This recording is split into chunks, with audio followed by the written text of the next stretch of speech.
even though architecture is not a vocal medium, you have to still talk a lot. Why did you get into architecture? What made you get into architecture? Hey, why are you both smiling?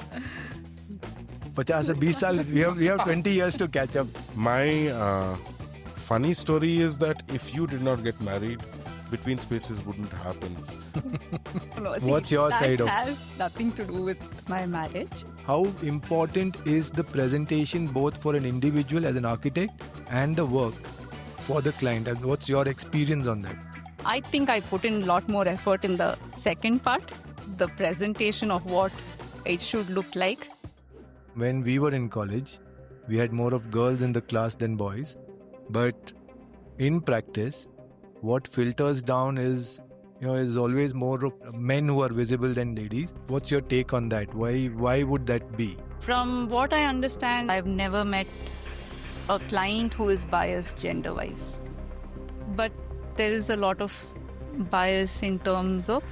Why are there not large architectural business houses in the country? I think it's largely the need to stick to the design philosophy. If you scale up, your philosophy should not dilute. How do you see the business of architecture, or how do you see Between Spaces evolving over the next maybe 15, 20 years?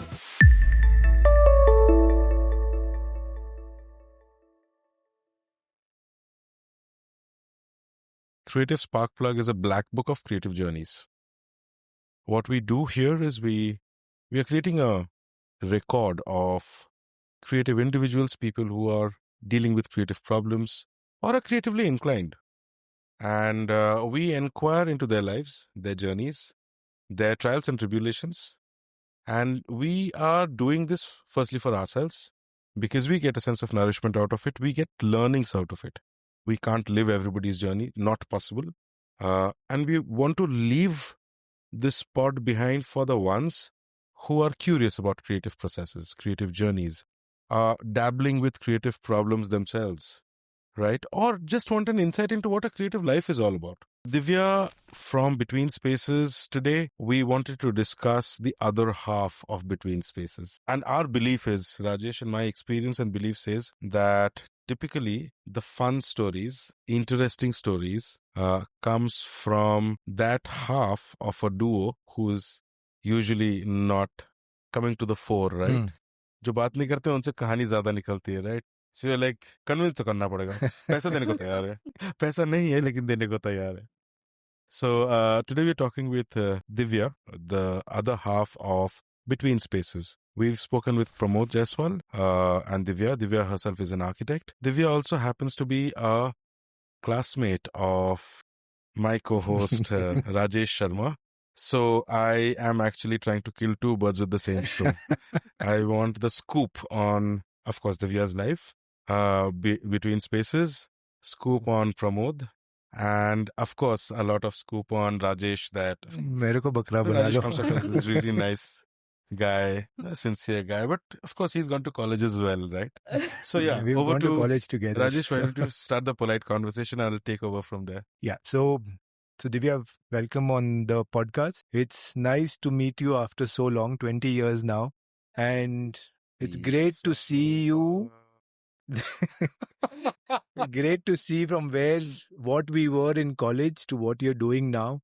It's amazing journey that you've had. I mean, we don't know that journey, so we'd love to know that. Also, one of the reasons that why we wanted to do it today was discussion has been that, in spite of there being more women in the course while studying architecture, to when it comes to practice, they trickle down. I mean, they just move out and very few are left behind.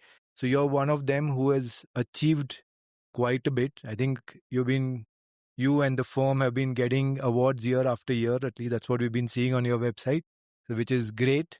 So we wanted to inquire into that. So I know the 5 years of college that we were in together, but what happened after that? And firstly, why did you get into architecture? What made you get into architecture? Hey, why are you both smiling?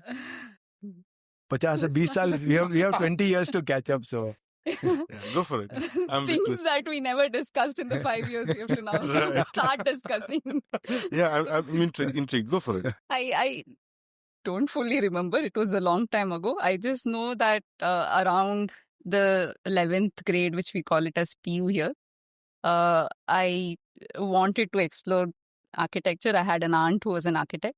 Who apparently stayed very close to my house. Bhima Nagar. No. You had somebody staying near Bhima Nagar also. No, she was in Rajajinagar. Okay. Close to Malleshwaram. Rajajinagar is close to Malleshwaram. So then over the next 2 years, I sat with her, discussed with her what it's going to be like. I had seen her personally quite a bit, and I liked going to her office.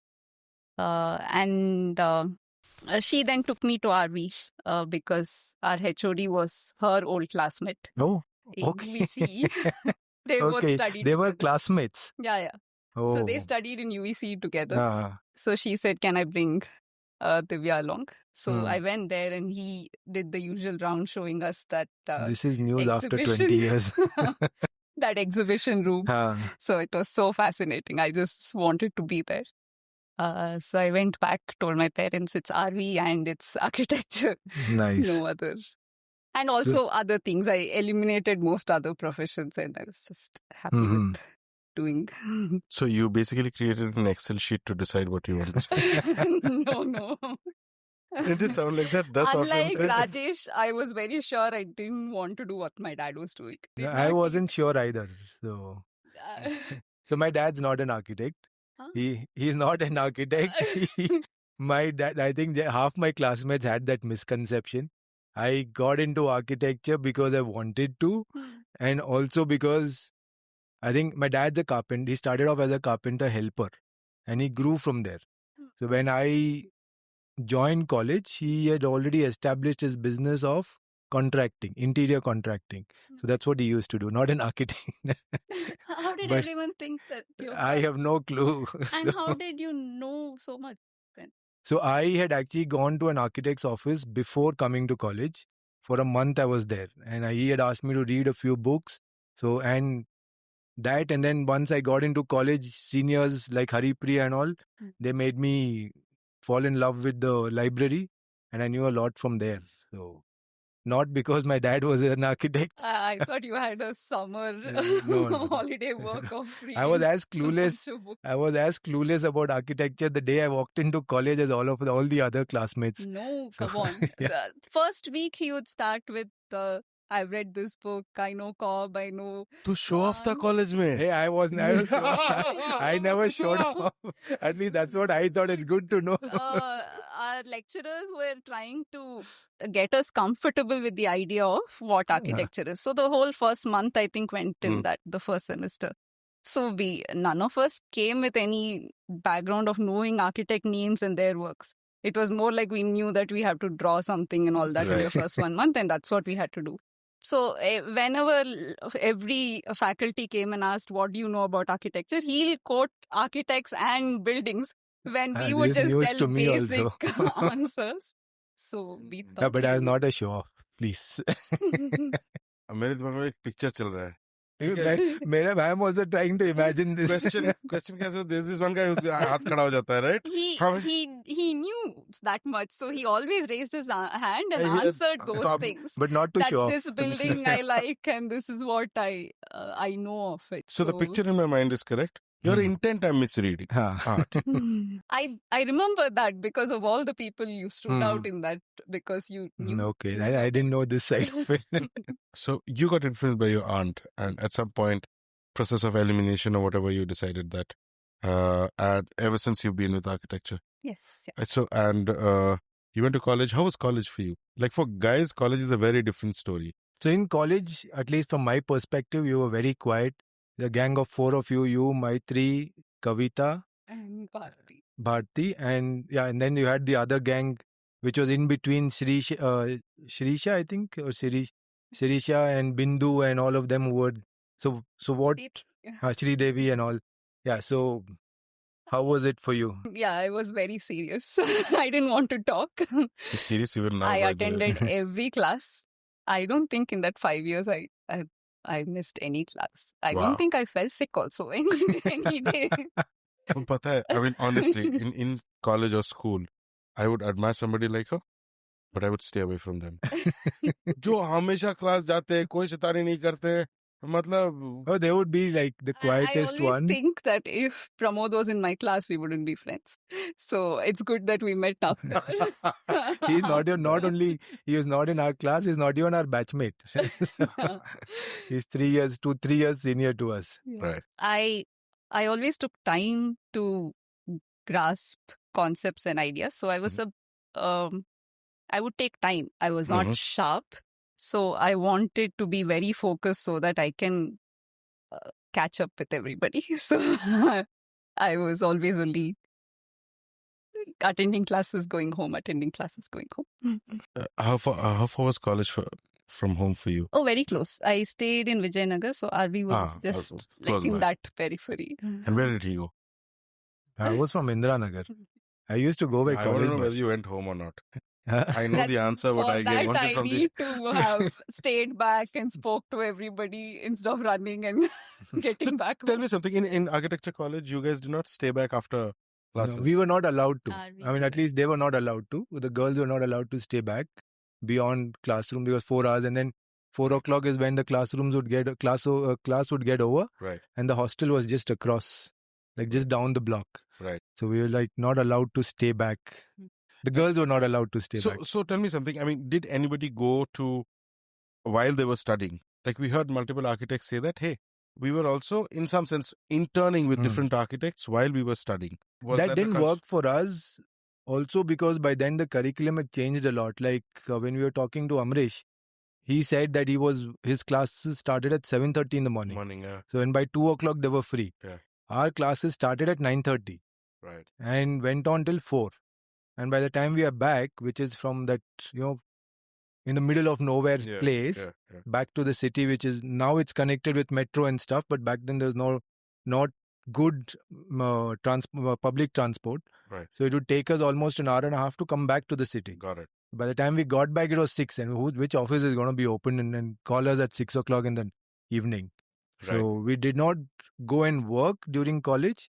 But yeah, like because at least in my case, the advantage that was there was since dad was into a similar thing, during holidays, I would end up being in one project or the other. So with your dad or with another architect? With dad. So he would say, he would say, go handle this project, like go to this project. So I'd like literally be on the site for a week, morning, evening, night, everything I would be there. So that's how my holidays were spent. How was it for you? I don't think I even attempted to intern or learn from architects because I was building a bubble of what architecture was, where you're this dreamy designer.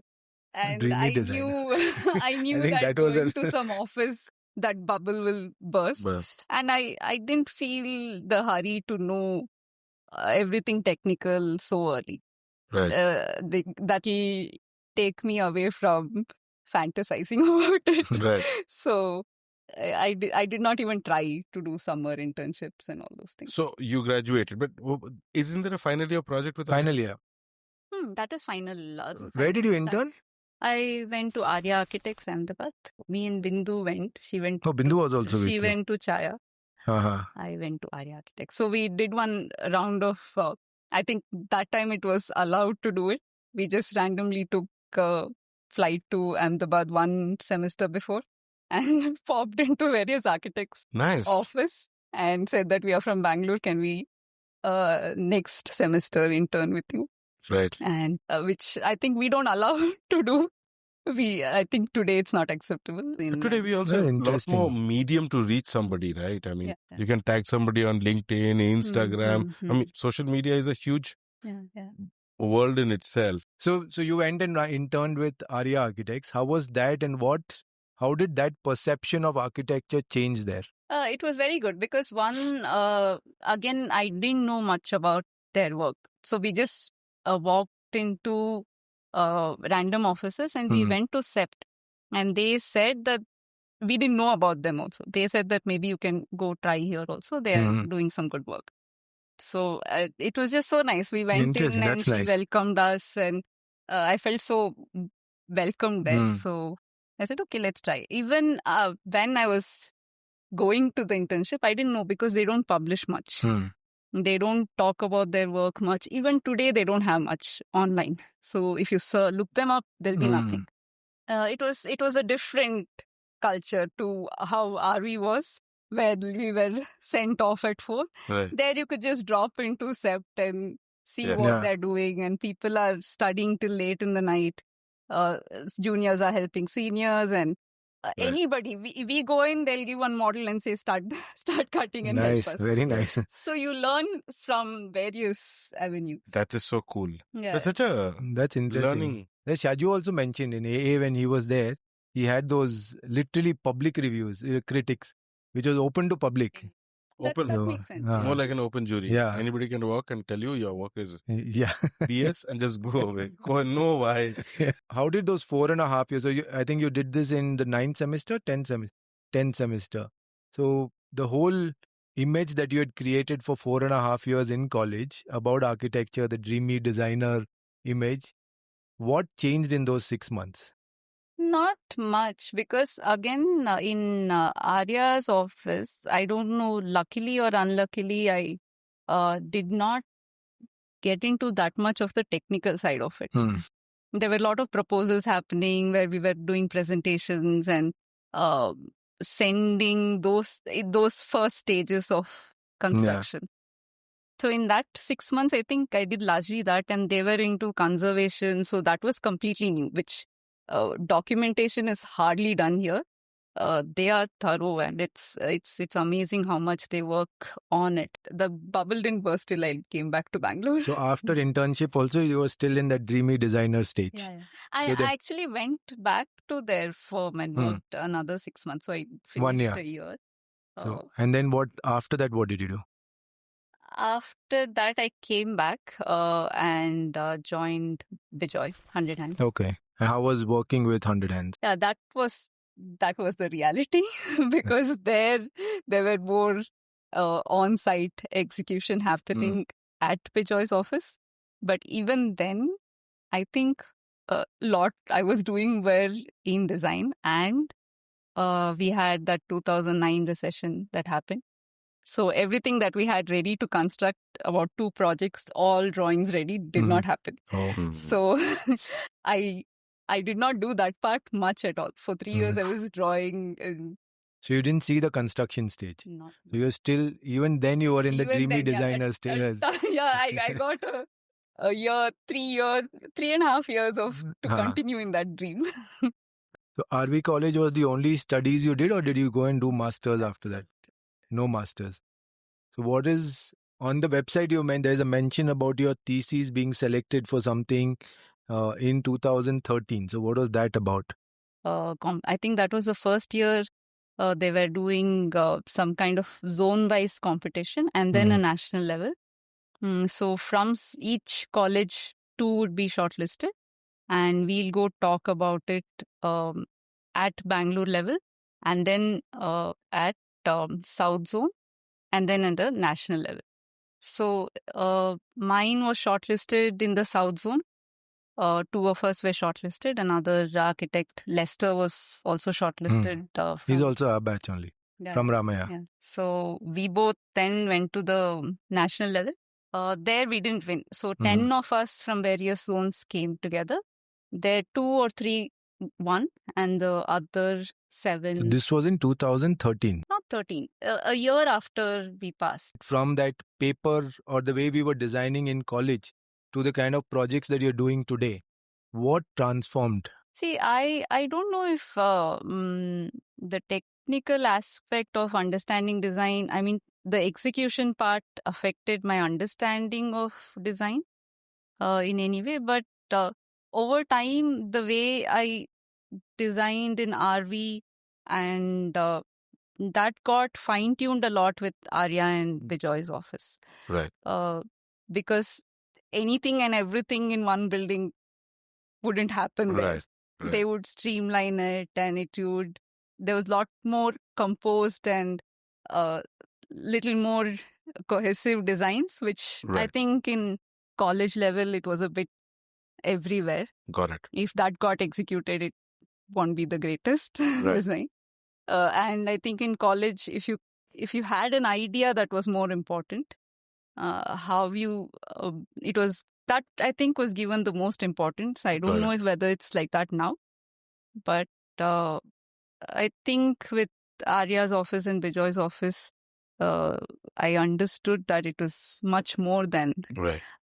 just a concept or a tagline Got that you develop. Will it be okay for me to say that it is at Aryan and Vijay's office that the theory of school started, had to be adapted to reality of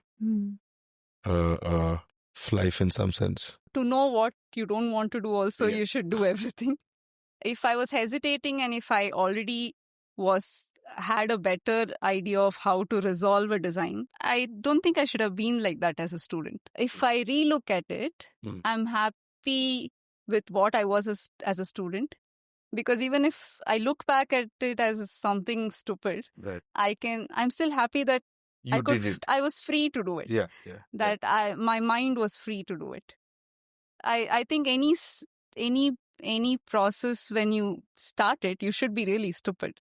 You Right. should be able to do everything. Right. Like I remember some elective we had where some forms from my hand movement, I took pictures and I drew and did some bus stop out of it. I would never do that now. I look at that and I think how stupid, what was I thinking? But I'm so happy that I was such a free thinker that I just randomly thought that this could be an idea.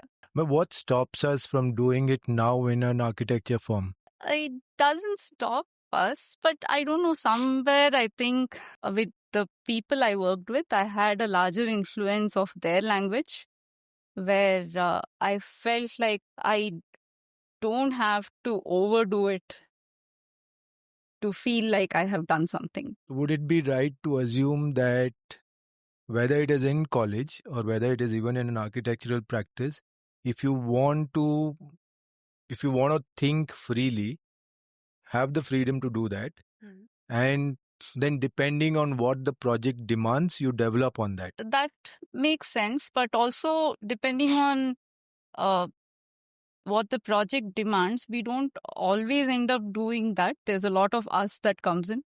So if I had to design the way I designed in college, and if the project demands that, I may not do it now because it's changed. I don't think that was wrong, but I don't think I'm that person anymore.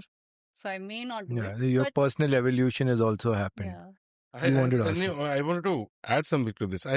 I'm kind of questioning the question that you asked. The reason being, see, the purpose of education is learning.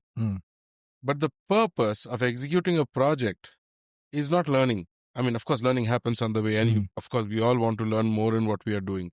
So, if I am in college or school and I've paid money to learn, in some sense, whether I'm making an error or not doesn't really matter. Learning is given. An error is free because it's a part of learning. But then when we are in that phase of our life, now we can look back and say that it was learning. But then we didn't look at it as learning. We looked at it as a task that has to be completed to earn marks and move on to next year. Sure, so, I hear you on that. But why I feel that it's not exactly an apple-to-apple comparison in some sense is because an error today will cost you. Like, let's say it's not even carelessness or something. If there is an error in sight in what we deliver today, a lot of times client says that, listen, boss, this is on you. You got to rectify it and give it. And he or she is right in most given situation. That's even if at that stage, yes.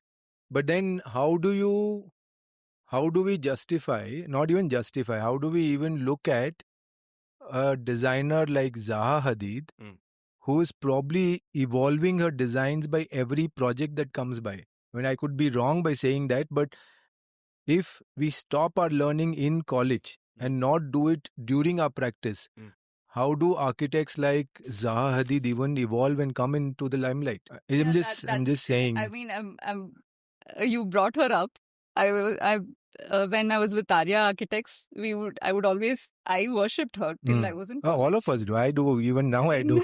I'm not from architecture background, but all of us do. But yeah, Arya was not a big fan of her. He didn't like that language. And I said, no, it's amazing the way she does it. Maybe you are borderline boring, but she is she. You can't say that. But I don't know. Over time, I stopped wanting to design like that. I don't know why. I don't think it's we are talking about error as such. You can make anything stand. Right. All those things that we did in college also, we can make it stand. Right. It's not that. It's just that over time, I think the training for me was more from the offices that I worked in. Right. And I wouldn't say I started following it. I realized that is more in line with the kind of person I am. So maybe at a college level, I was putting on different personalities to see that maybe this is what I like. Got it. But what I like versus what I am was what I discovered in the office that I worked in. So from what we're discussing now is like college was like an exploration stage. Yeah. Now you've found what you wanted to do and you're probably doing that. I mean, I'm not questioning right or wrong here. I'm also trying to understand that as a creative person, if you're going to continue doing the same thing over and over again, over multiple projects, when does your creative limitation start coming into that? That is a point. Maybe it does happen. I've not reached there yet. It could happen. And maybe as a person also, you're changing a bit every day. So I cannot say that I want to be this always. As an architect, do you see yourself as an individual player, like an artist like Picasso or any artist, painter, sculptor, because they work on their own? Or do you see it as a teamwork where it's not only you and your work, but it's about the entire teamwork plus an influence of the client and the client's influences, whatever influences that they might have, be it the religion, be it their relatives, be it their beliefs, to our own as an individual, our beliefs, our team's beliefs, all of that. So how do you see architecture as? So I think for me, it's everyone coming together. I give a lot of importance to the client's brief, even if some things don't make sense at all. And if it's up for discussion, I still give importance to that because they should be happy.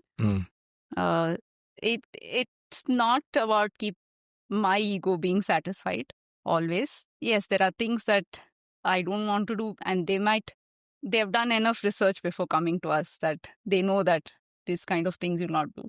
And even if those brief thoughts come to them that let's do something ridiculous that you have not done, we still talk about it. But how they are as people, how they want to live as their core, what they are, we try to cater to that because that's important. But doesn't an architect's work, like their work, since it's a practice and it's also they're coming to you for you, not just for getting something done, but they're also coming to you because it's you who's doing it. See, they are not going to give me an image and say that do this or tell me exactly what to do.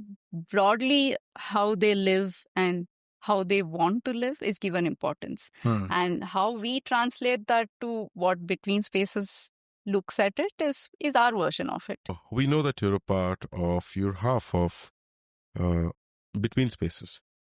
We've spoken with Pramod, and that's an interesting story for us.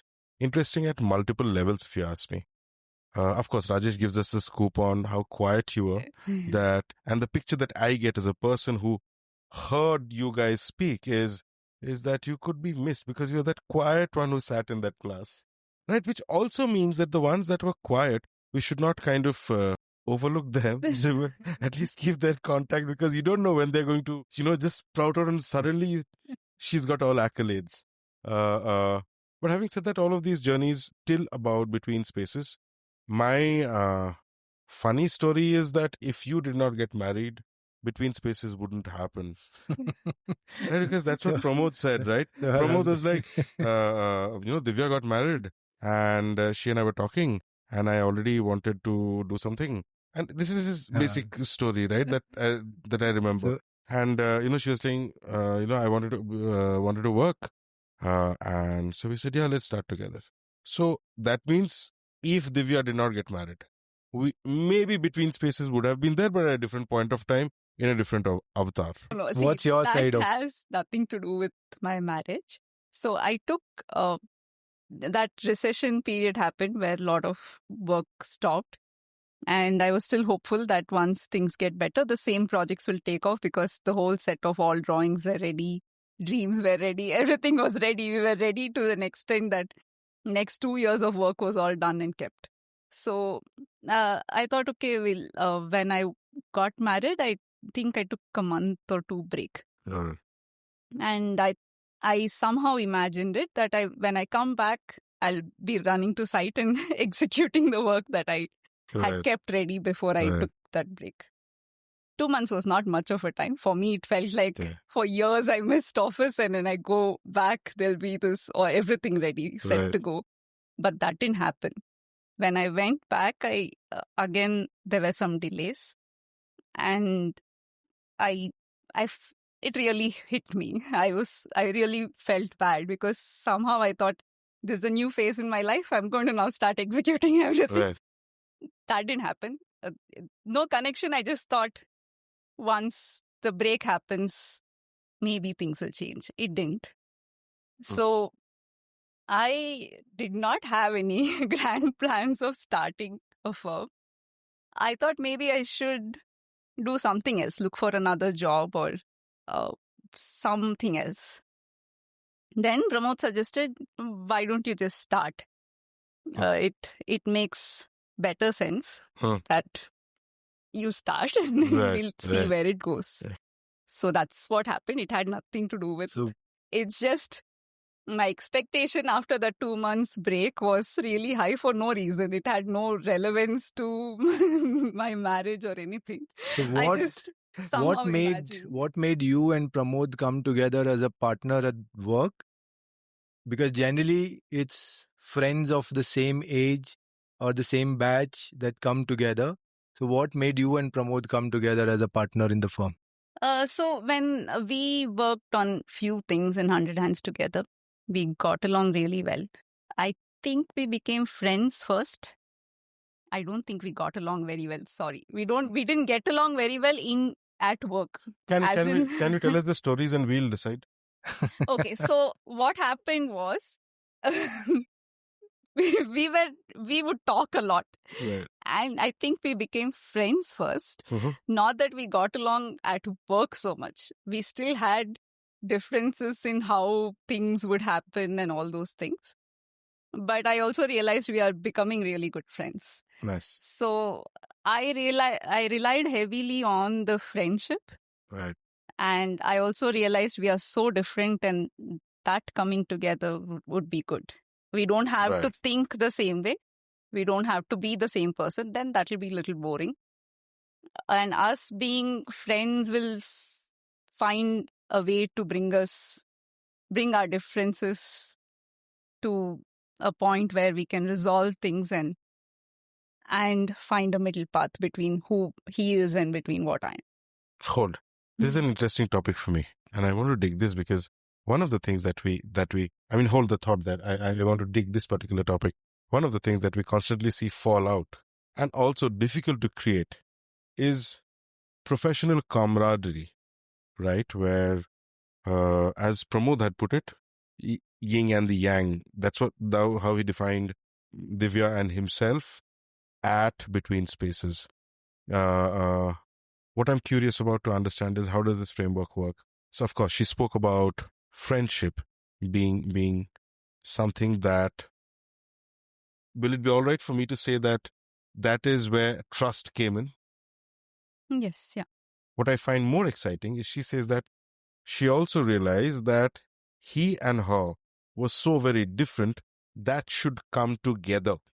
And this is not what we hear usually. What we hear as a pattern is that we constantly look for somebody who's like us in some sense to collaborate with or work together, because it's so similar. You kind of looking at somebody like yourself to do as you would have on your stead, right? And here she said that, hey, we were so very different. So in some sense, while there's an equation of trust, she wanted the yin and the yang. So they are saying the same thing, but in different words of their own. Does that make sense? Yeah, that makes sense. And I would think this is more of a pattern, that you're constantly looking for people who are not like you. I don't think I would be friends with people who are more like me. Don't you like yourself? Like me. No.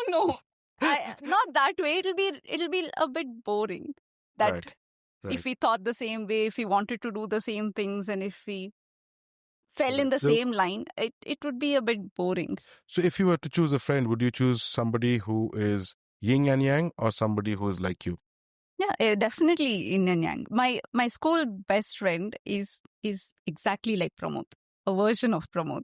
So I don't think I have had associations with anybody who is like me, because it's interesting to see the other side and know a little more about.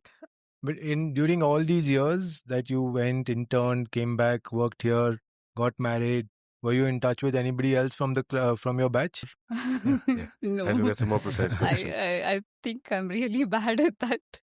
Okay, considering he remembers all the girls' names, do you remember all the guys' names? There were 10 of them. Yeah, there were 10 boys. Hardly any.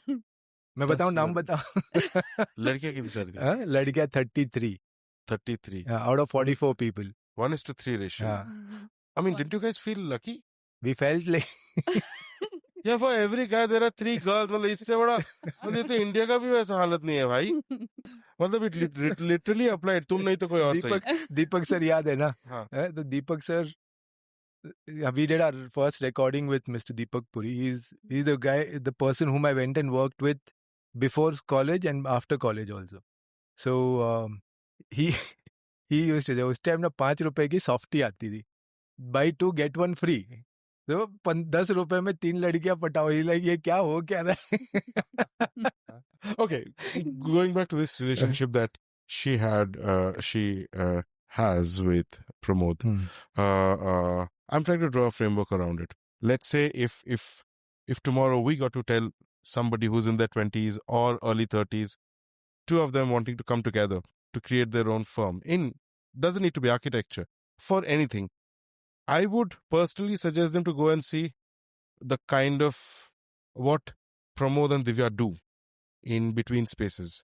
Now, that is not good enough because that's sending them in a direction without giving them a framework. So my inquiries would be about seeing what is it that creates a framework so that one can create a relationship like you guys.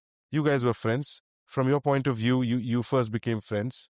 I'm looking at friendship being comfort and trust. Is somebody you're able to trust a friend, otherwise you wouldn't call somebody a friend. Is there any other dimension to the relationship of friendship?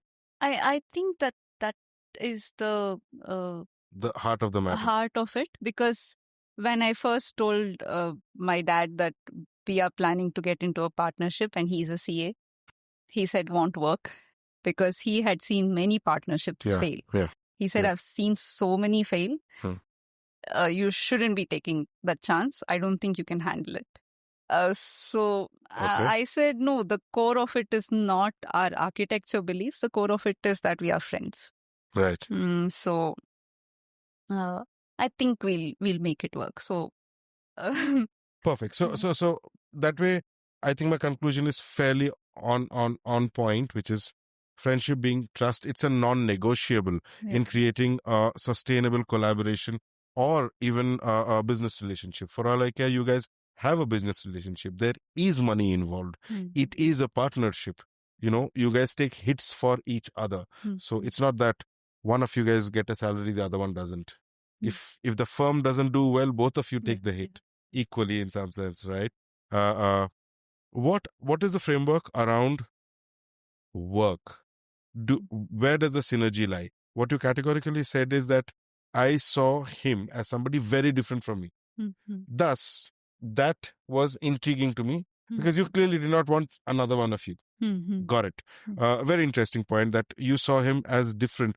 What are the things that you felt he brought to the platter, Mhm. and that was a compliment? So no, to the starting part of your question, I don't think I was um, looking to even start a firm. I didn't Got it. know what was the next step. Right. It was more like I found Pramod and then we decided Got to it. do this. So I don't think there was, let's do option 1, 2, 3. One I'll do myself, one I'll do find Got it. same of me, one I'll find different Right. of me or all Right. that. It just this Permutation happened. combination ready नहीं था. Yeah, नहीं, this नहीं, happened and वो then architect choose करते हुए था, इसमें नहीं था. in terms of design, I don't think so much of differences are there. Mhm.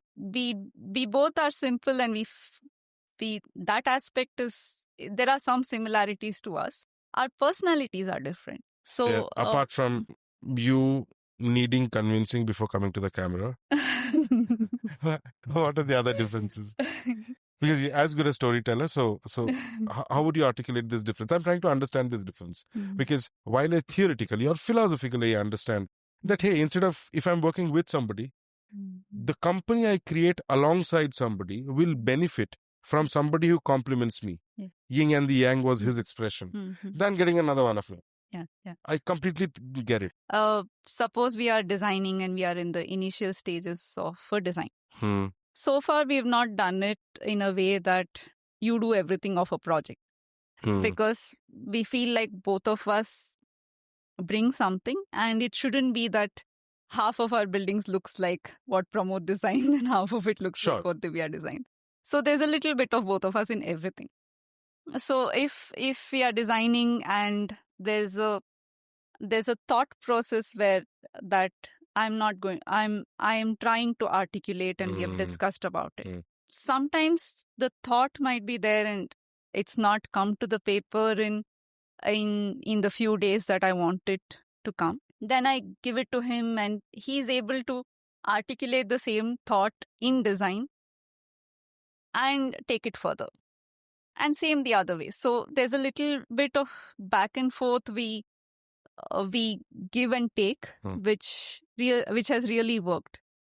So those aspect works. Of course, business wise, many things work because there are times that someone like me can handle certain situations. Right. There are times that there are situations that I think that this is beyond my capacity and he should come in and maybe speak to this person or maybe.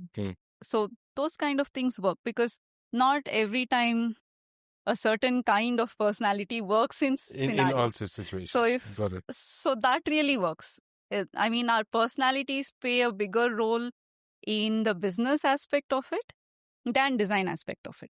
So design-wise, you guys, from a design point of view or a creative point of view rather, you guys use each other as bouncing boards. Yeah. That fundamentally you guys appreciate each other's design philosophies. Yes. Can I use that? You use that expression quite a bit while talking with Pramod. So now, will it be okay for me to conclude that if you're creating coming together to create a creative collaboration, your creative philosophies need to align? Yeah. What would it be if they were different? No synergy. That would be difficult, I think. That definitely would be difficult. So while at an emotional level, there is trust.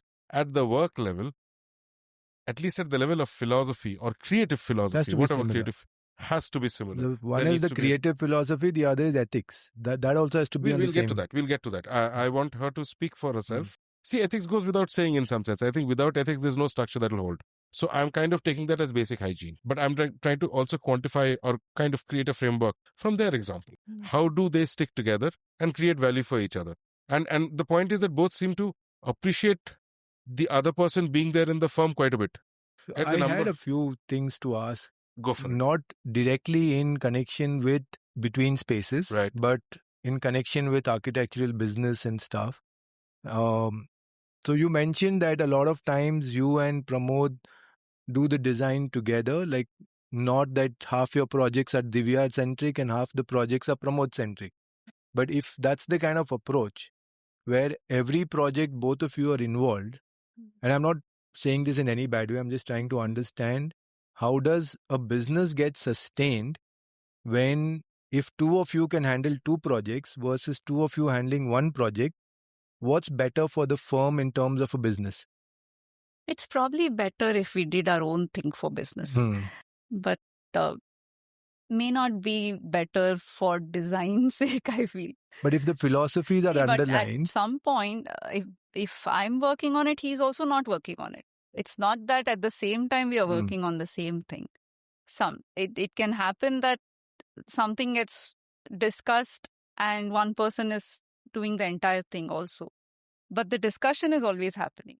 okay, so I understand that only when you're stuck, or if not just stuck, but to just take you're handling your projects, Pramod is handling his projects, or not just you and Pramod, but in any firm, A handles a project, B handles a project, and to ensure that the philosophy of the firm is together, you have your brainstorming sessions and to understand and go through that. So that I think that makes sense. So time does not get wasted on the same project. There's a lot more discussion happening. I think once or twice we have both worked at the same time and said that, okay, you do your thought and I'll do my thought. And not very exciting because we presented both to the client and the client picked Pramod's option, and I still fight with him about it because I'm the one who presented to the client. But then I had to accept it. So how do you see the business of architecture, or how do you see BetweenSpaces evolving over the next maybe 15-20 years? Do you see it becoming a large architectural business house? Do you see it becoming a boutique firm where you're doing very specific niche designer projects? Or do you see it somewhere in between? What's your vision for BetweenSpaces? Yeah, so this is something we never discussed when we started the firm. I think, again, heavily relying on the friendship, we just took it, not understanding where we are going to head. There was no grand scheme of what we want to become. And I think there's slight difference in the way I function and the way Pramod functions. He's, for a lack of better word, I think he's a lot more ambitious than I am. Not in a huge firm where we'll have 100 people kind of a way, but definitely to grow much bigger than what we are. I don't know if I want that kind of scale up, but you never know. I have an open mind about it. It's not that I'm carefully hoping that it doesn't happen, but I want it to happen if it happens. Not like a plan. I don't know if in general I'm the kind of person who wants a 5-year, 10-year kind of a plan in any aspect of life. So I'll give you a perspective from outside. I know you from college, but it's last 19 years we have not met. I knew that you were a partner with BetweenSpaces, but I'd never known what the scale of BetweenSpaces is in terms of a size of the firm. So when somebody goes through your website, the general perception that is there is that BetweenSpaces is a firm where they're doing a lot of good work because you're getting recognition and awards year after year, project after project. So which means you're doing some really good work. And it's not just meaning, it also shows that you're doing good work. And from an outsider's perspective, be it me as an architect or even a layman, the firm has a great name. And which also means that the general perception is that you're a good business firm, as a business, you're a good business house, which is doing a decent sized business year on year. What the reality is, I don't know. I'm not even going to get into that. But what we were also discussing with Pramod was that why are there not large architectural business houses in the country? Is it because of the want of the individual or the founders to remain small because they want to be true to the design philosophy? Or what is it? Why do they not go big? Is it lack of ambition? Is it lack of vision? Or is it the need to continue sticking on to the philosophy of the design that they think they believe in? I think it's largely the need to stick to the design philosophy. It's not about not being ambitious, but if you scale up, your philosophy should not dilute. And it shouldn't be that we start giving less importance to some projects and we lose track of it and something gets executed that we are not happy. But it can still scale up. If it happens organically, it should happen. I don't think we plan it and we force it to happen, then it might lose its charm. So that's your perspective as a BetweenSpaces founder. As generally, in general, do you think an architectural firm should become a large business house? Probably not. Probably no. Large means what kind of scale we are talking? Like DSP, like Norman Foster, who have 400, 500, or like Gensler, who has 6,000 people. It works for them. So yeah, so if it works for somebody, then it can work for everybody. Right. It should. So, but probably a very strong system is in place and we have not figured out that system. We are yet to crack that. It does work. You're right. But I don't know what is that system that keeps the philosophy intact and where you can become 100 people firm. Apart from co-owning design or creative output, a big aspect of what an agency like yours, I'm calling your company an agency for this part of the conversation, agency like yours, is see through architectural projects and supervise execution, which is not a 2-month affair. मतलब 2 साल, 4 साल, 6 साल होता है, right? There's a lot of project management. So your service, in some sense, requires multiple things to come together. Starting off with the creative process and finally probably collecting the last check. Right? So and the ball is between just the two of you, Pramod and you. Do you guys juggle similar responsibilities on availability, or there are things that you are good at and there are things that he is good at, that you guys say that, take the front foot on this and I will take the front foot on that one? No, there in that aspect, design is we have discussed, but maybe the business aspect of it, because we are different, there are some things he does. Like he's probably better at making a good first impression. I take a long time. I'll let him know that. Get to start making that kind of impact on somebody. So it usually happens that more towards the end of the project, the client starts liking me a lot more because they straight come to me and say that, okay, this needs to be done. Right. But in the beginning, there's some hesitation because they wonder, why is this person just quiet? It's a flaw, which is not something that everybody says, okay, I'll meet a quieter person and they'll execute my building. That's somehow not appreciated. You have to, even though architecture is not a vocal medium, you have to still talk a lot unnecessarily. It's nice that you mentioned this because I had something to ask Pramod on a similar line, but I'll ask you.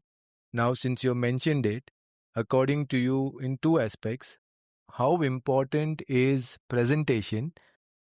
One, as an individual, that's you as the founder of the firm, your presentation, both in terms of aesthetics, that's the kind of clothes you wear and stuff, plus the way you speak, plus the way you conduct yourself in front of a client.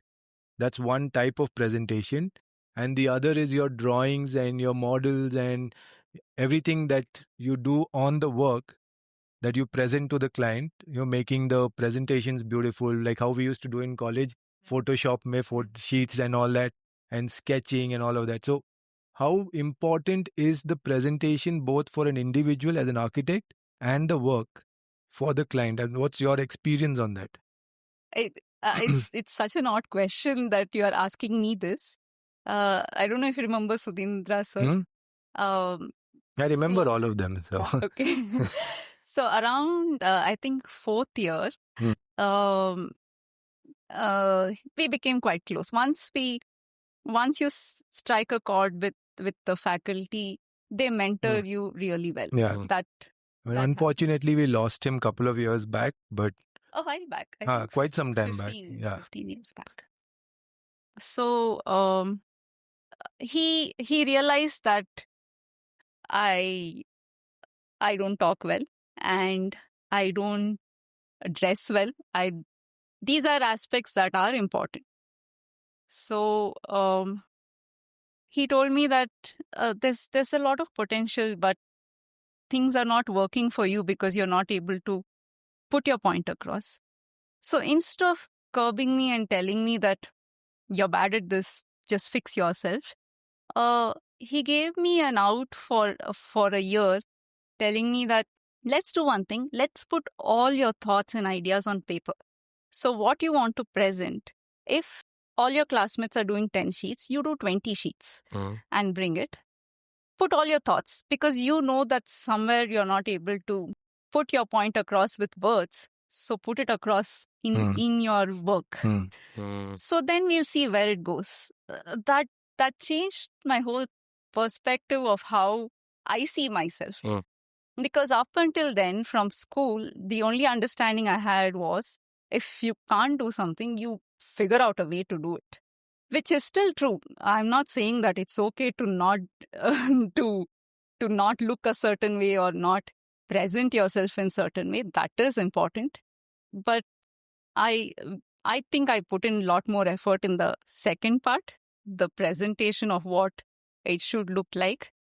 Like sometimes we'll discuss that is so much of beautification of our drawing important. Maybe the client is not going to like it.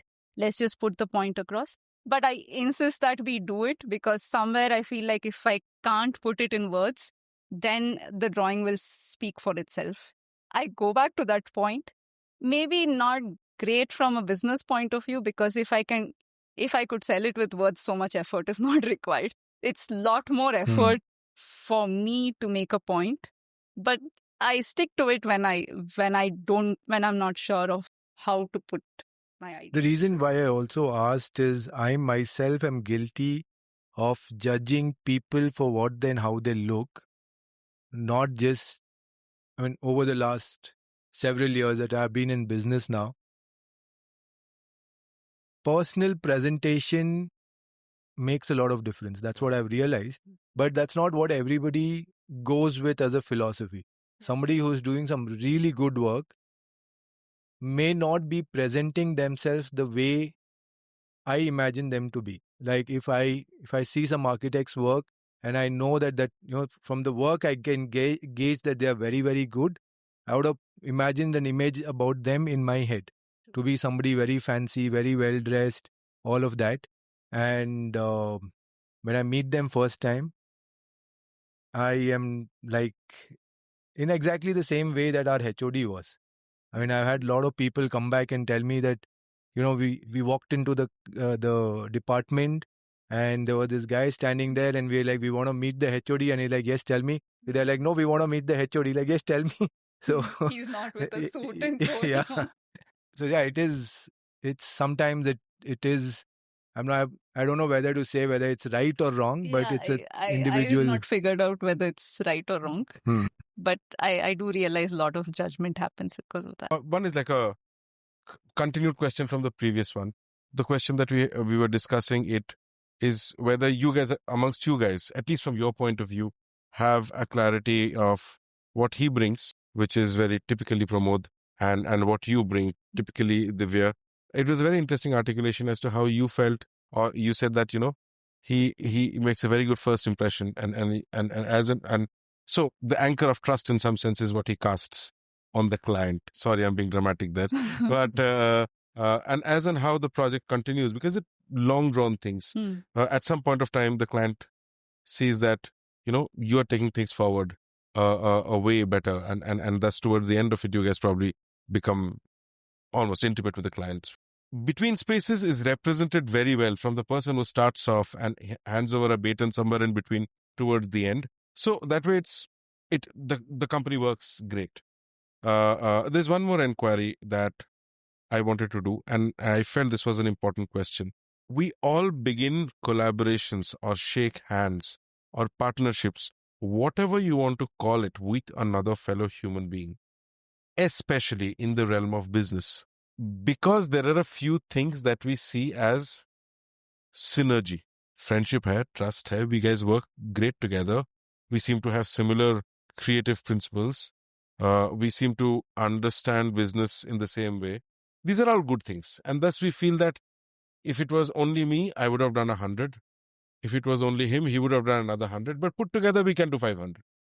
We are a lot stronger than just two people when we are together. That is what we look at when we collaborate, when we shake hands, even a marriage for that matter.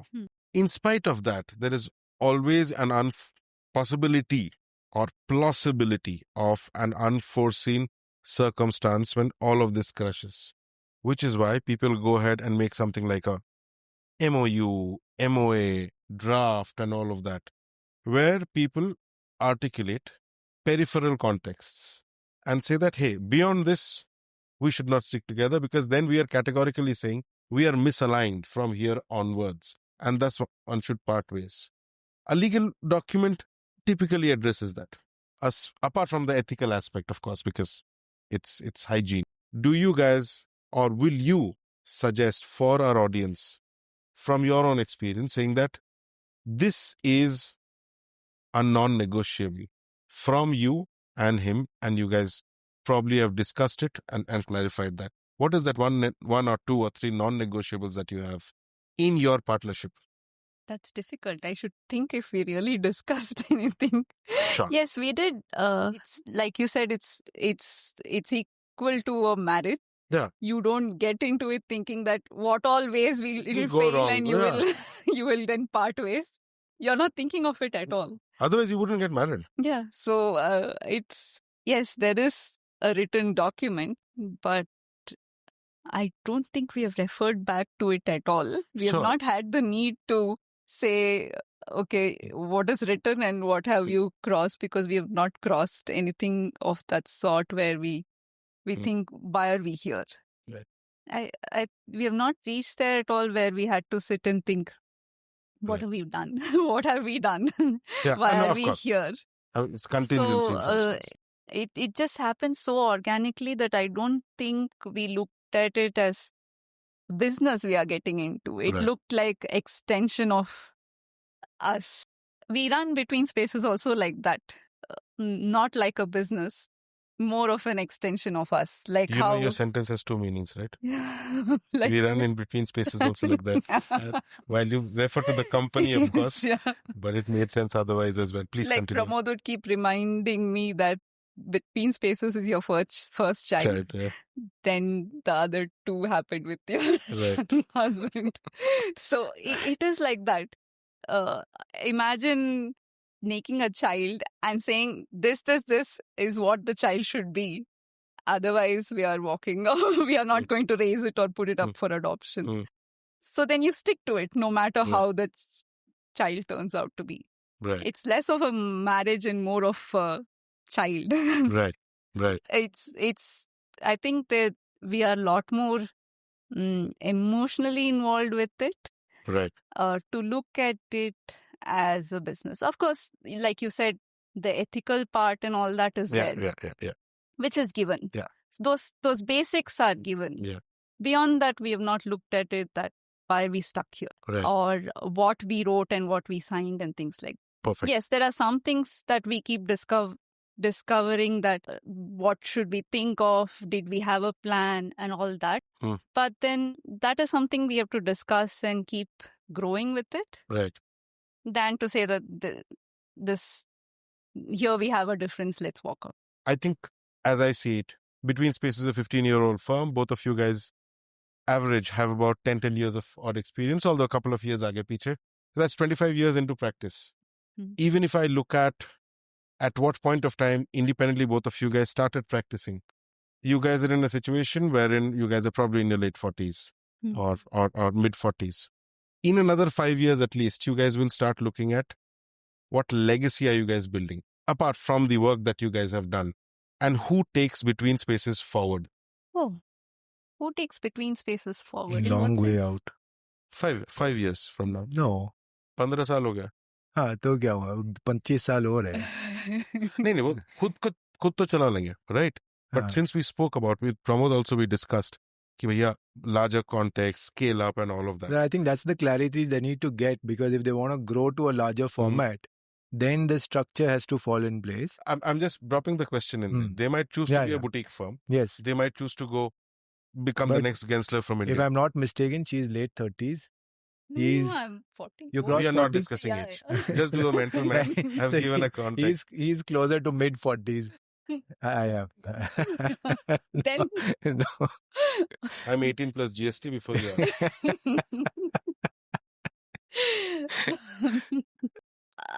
I hope we have that kind of like-minded people who grow with us, and I hope we are there around. There's nobody else, and we are sitting at home. I don't think both of us we love this place so much that I don't think if we have many of us in the office also, we would just say, okay, there are 2-3 Pramods and 2-3 Divyas in the office.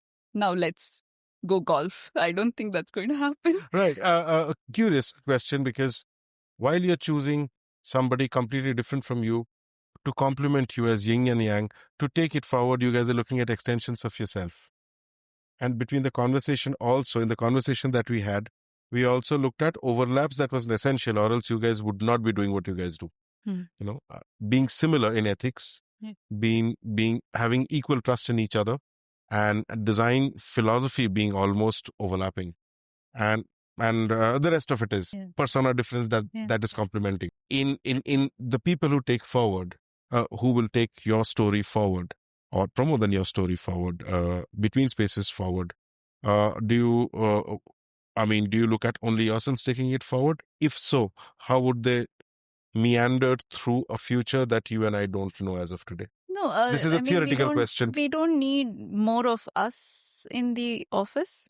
Like how I'm open to seeing where the firm grows to 30 or 100 or however big. Even in terms of design ideas and how the thinking changes, I think even that I'm open to. Like we discussed earlier about how if, say, your design philosophy itself changes, say we come across somebody in our team who has a completely different design philosophy, maybe it won't be a complete, this is not falling in line kind of a thing. Yes, there might be some back and forth. Maybe we should look at it with a little more open mind and say that it's a huge future projected question, actually. Yeah. So it's not necessary that people who take it forward should be a version of us.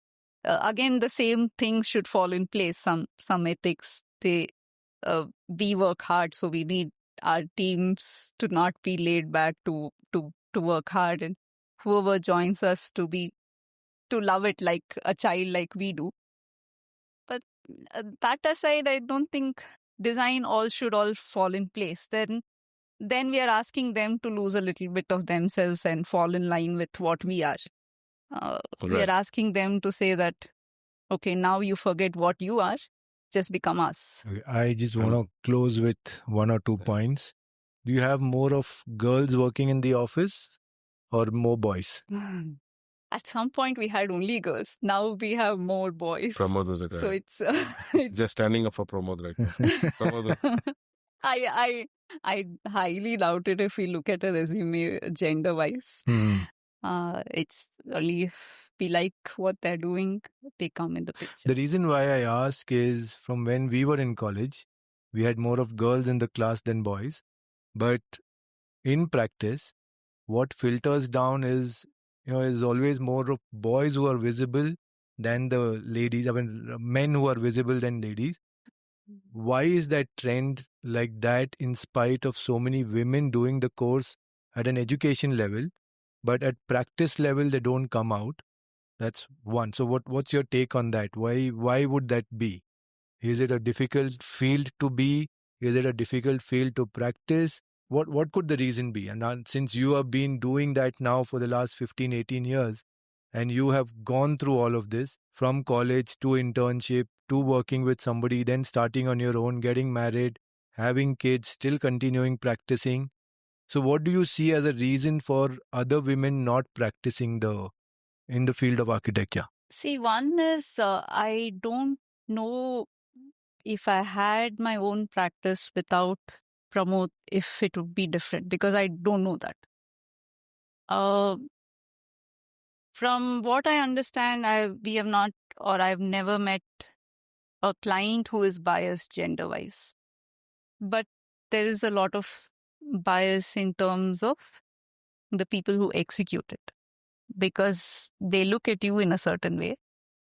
You go to a site or go to any place, you are treated differently. Even today? Yeah. Okay.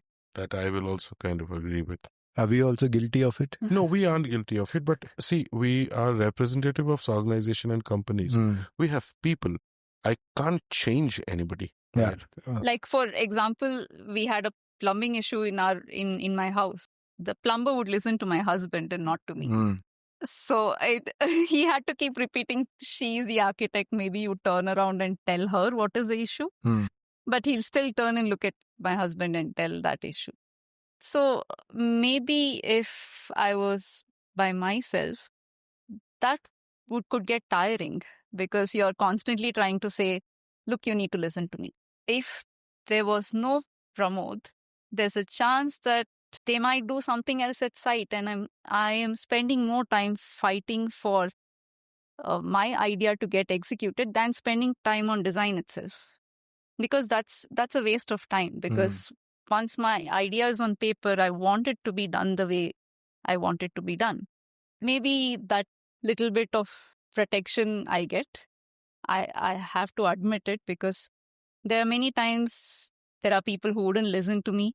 Then I have to ask Pramod, can you speak to them? Which would be really sad if I was alone and I had to then take it forward and end up fighting for weeks to say that just do what I'm asking you to do. Because then so much of my time has gone in that than doing something useful. So I'm sure if it's a fight alone, it's really difficult for women to do it. Cool. Thank you, Divya, for doing this with us. I know it was a short discussion. We would definitely love to make it more longer next time and understand a lot more from you.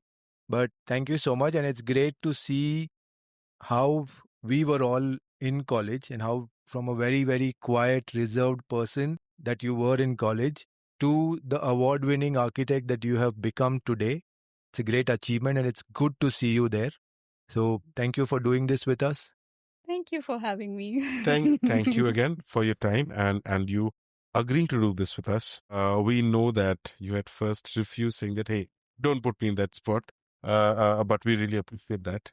We also wanted to ask you, what did you think of this conversation? Was it difficult? Was it easy? It was surprisingly easy. I really thought that you're going to go back with feeling bad. What rubbish was this? But it was easy because you didn't make it sound like a discussion. You made it sound like we are just chit-chatting. So that was easy. Thank you. I'll take it as a compliment. Yes. Thank you so much. Thank you.